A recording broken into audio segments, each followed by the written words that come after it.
Please make welcome Cowboy Ron.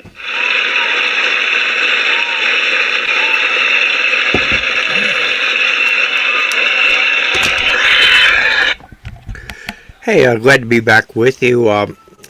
Been a lot of interest created after the airplane crash the other day. It's right across, close to Alexandre, Virginia. And as you recall, I did a story on Christ Church. That's right behind us. The question I asked you, excuse me, did a teenager actually lay out and design Alexandre, Virginia? Yes, that's true. And it was none other than President George Washington. 16 years old, and that's how he got started out in life as a surveyor. In fact, a surveyor in those days had the same prestige as a doctor or a lawyer. Now, let me tell you really about how to get there from Washington, D.C. You can cross the 14th Street Bridge, Memorial Bridge, Key Bridge, and you get on a parkway. It's a national parkway, George Washington Mt.Verron Parkway, dedicated in 1932, the 200th birthday of George Washington. And that'll take you as you leave, you're only about 2 or 3 miles out. You'll pass the Washington Sailing Marina. Before you get there, you actually pass National Airport. Washington National, now called the Reagan Airport. So you enter Alexandre, Virginia, I think established in 1754 or 1749. And the street you'll go down, the main street to get to Mt.Vernon, which is another 8 miles once you leave Alexandria, is Washington Street. Now, George Washington did not name it after himself, he named it after his father. But among the things that you'll see once you leave Christ Church, there'll be a statue in the middle of the street. It's a Civil War statue, and that's in honor of the men that left Alexandre, gathered together in Alexandre, Virginia, and marched off the South during the Civil War. In fact, I think the first casualty of the Civil War was in Alexandria. Among other things, you'll see a white house on the left-hand side as you go down. It used to have green shutters, and that was the home of John L. Lewis. Interesting thing about Mr. Lewis, he only painted the home once, and that's because the city of Alexandria passed an ordinance making him do so. Alexandria is very keen on keeping their city clean and traditional. If you were to take any of the wood off of that house, you would discover that it's actually made out of brick that was smuggled over the bow of a ship from England.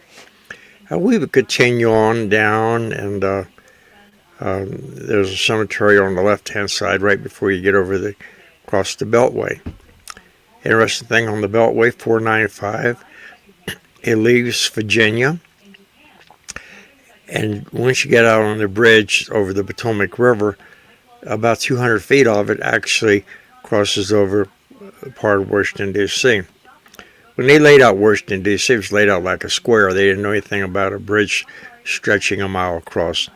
Then when you get on the other side, you're in the state of Maryland on Interstate 295 or Kenilworth Avenue Extended.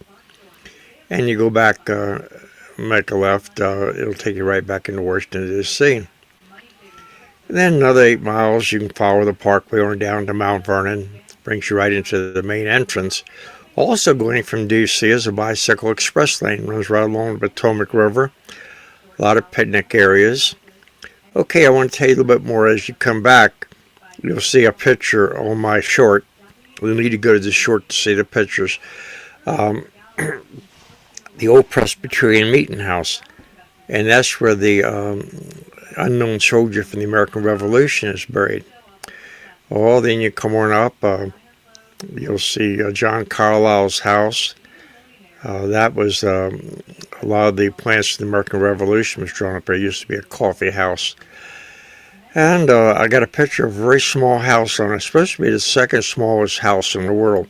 Now it's blue. Remember, go back to did a teenager design, Alexander, do the short version. It's only about 8 feet wide. Now the house, originally when I came, a tour guide was black with a red door, but now it's blue. And there used to be a blue smart car. You remember those? Like they were built for one out there. And the greenhouse that you'll see on there is a flounder house. And that actually, as the pitch goes up, it's boxed off. It's just half of a house. And the reason for that is when they installed when you bought property in Alexandre, Virginia, you only had so much time before you had to build on it. And if you didn't build on it, they would take it away from you. So if you didn't have enough money, you built half of a house. That saved your property. And of course, there's quite a few of them in Alexandre, Virginia. I would say probably 7 or 8. Also, there's some cobblestone streets here. And so, again, Alexandre, Virginia is the second oldest incorporated town in the United States. I enjoyed explaining this to you. And if you need information on Washington, D.C. or how to get here or there, please contact me. So until next time, Cowboy Ron saying so long.